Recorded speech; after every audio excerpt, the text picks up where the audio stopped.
Alright, BYA family, you guys ready to get it on? Well, thank you for that wonderful introduction, and I want to start by saying that I really am walking in many, many footsteps, including your own. I lost it. But I wanted to take just a couple seconds to thank some of the people whose footsteps I am walking in. My parents, for one, they've been supportive throughout this entire thing. I have two partners, Joe Foster and Matt Stabile. Joe is with us in the crowd today.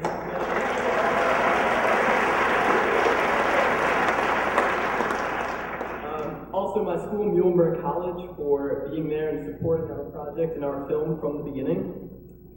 The Friends of Scotch Peak Wilderness for allowing us, taking the chance with 3 college students to come into their homes and into their campaign and really broadcast what special work they are doing.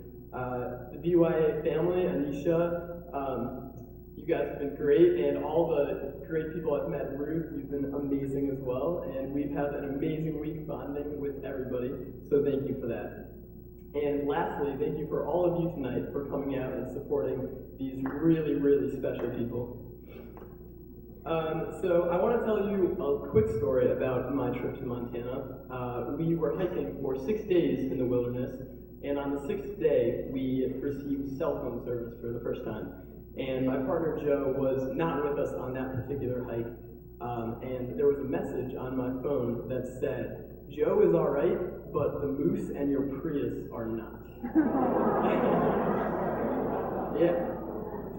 And so it's funny now,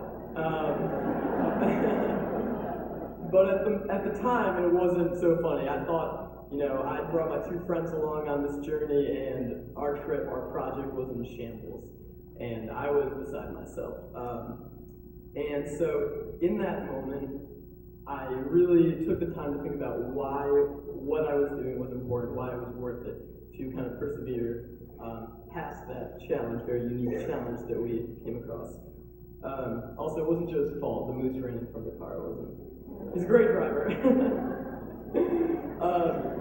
So I want to tell you why I'm so passionate about this work. I've grown up with a family and with a group of friends that have really instilled in me a passion for the outdoors and the wilderness, and also a recognition that the wilderness is under threat. And so from a young age, I've been really passionate about both being in the wilderness and advocating forest protection. The second piece of that came a little later when I began my political science major at Muhlenberg College and became very frustrated with the inability of our policymakers and groups in our country to come together and work towards creative and collaborative solutions. I think there's a lot of fighting going on, and that's been frustrating for me as a young person.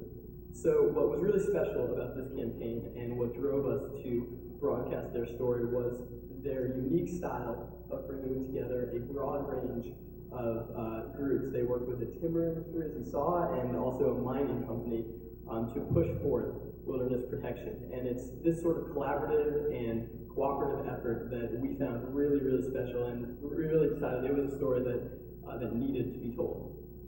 So I think we often look to, and I know I do, sometimes the highest profile and loudest speakers for inspiration and direction on important issues. A president, a TV personality, The Daily Show, in my case.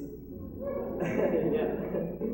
So, but what I learned from this work and from this campaign is that sometimes it's the quietest stories that are the most powerful. And we became their voice, and now you guys are going to get a chance to learn about them as well. So I think it's really a non-traditional story, and I think it's a really, really hopeful story. And I want to just end with a quick quote by Henry Kissinger, and I will let somebody else up here. In the end, history lauds not conflicts of societies, but their reconciliations. Thanks very much, and have a great night.